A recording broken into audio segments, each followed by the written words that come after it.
जैसे बिन पाली मछली तड़पती है ना, कांग्रेस भी बिन सत्ता के वैसे ही तड़प रही है। खड़गे जी कश्मीर में तड़प रहे, राहुल गांधी जी विदेश में तड़प रहे, कुछ नहीं होता। 20 आने के बाद भी कुछ नहीं होता मेरे भाई और बहनों।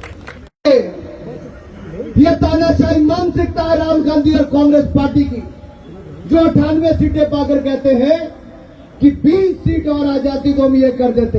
अरे 20 सीट और आती तब भी कुछ ना कर पाते। देश की जनता ने पूर्ण बहुमत की सरकार बनाई है तो मोदी जी के नेतृत्व में भारतीय जनता पार्टी एनडीए की बनाई है। अरे चुनावों से पहले जो गठबंधन हुआ, उस गठबंधन के कांग्रेस के सारे दलों की सीटें मिला लो, जो इंडी अलायंस है उसकी सीटें मिला भी लोगे तो इनकी सीटें 190 भी नहीं होती। 20 हो जाती तो भी क्या कर लेते, तब भी बाहर बैठ के वही करते। जैसे बिन पाली मछली तड़पती है ना, कांग्रेस भी बिन सत्ता के वैसे ही तड़प रही है। खड़गे जी कश्मीर में तड़प रहे, राहुल गांधी जी विदेश में तड़प रहे, कुछ नहीं होता। 20 आने के बाद भी कुछ नहीं होता मेरे भाई और बहनों।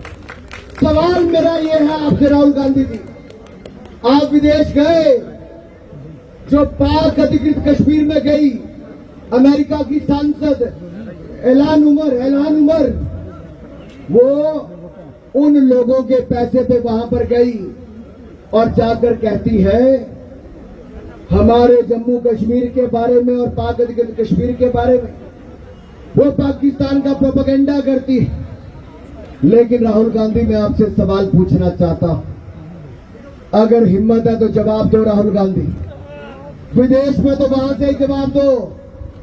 अरे भारत के पैसे पर, भारत के टैक्स पेयर पर आपको सिक्योरिटी भी मिलती, सब सुख सुविधाएं मिलती हैं, लेकिन दुनिया के अन्य देशों में जाकर भारत का अपमान करने में राहुल गांधी कोई कसर नहीं छोड़ते।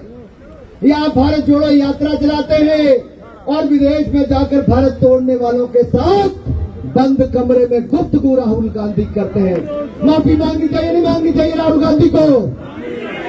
मांगनी चाहिए नहीं मांगनी चाहिए? अरे दिल्ली के जवाहरलाल नेहरू विश्वविद्यालय में जो लोग नारा लगाते थे भारत के टुकड़े हजार इंशाल्लाह इंशाल्लाह, जो भारत का नामो निशान मिटा देना चाहते थे, उनके साथ जाके राहुल गांधी खड़े हो जाते थे, कांग्रेस के नेता खड़े हो जाते थे, उनको अपनी पार्टी में शामिल करवा लिया।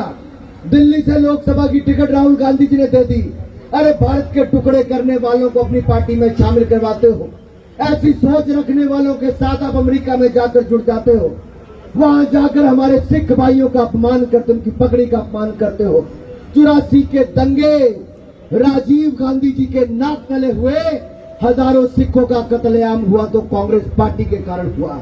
ना राजीव गांधी ने माफी मांगी, ना राहुल गांधी जी ने माफी मांगी। मेरा सवाल आज इन परिवारवादों से ये है कि हिंदुस्तान को कितना बदनाम और अपमानित आप बाहर करोगे? अरे बड़ी मुश्किल से साहब आप नेता प्रतिपक्ष बने, लीडर ऑफ ऑपोजिशन बने। आप लीडर ऑफ ऑपोजिशन नहीं, लीडर ऑफ प्रोपेगेंडा है Rahul Gandhi, leader of propaganda है।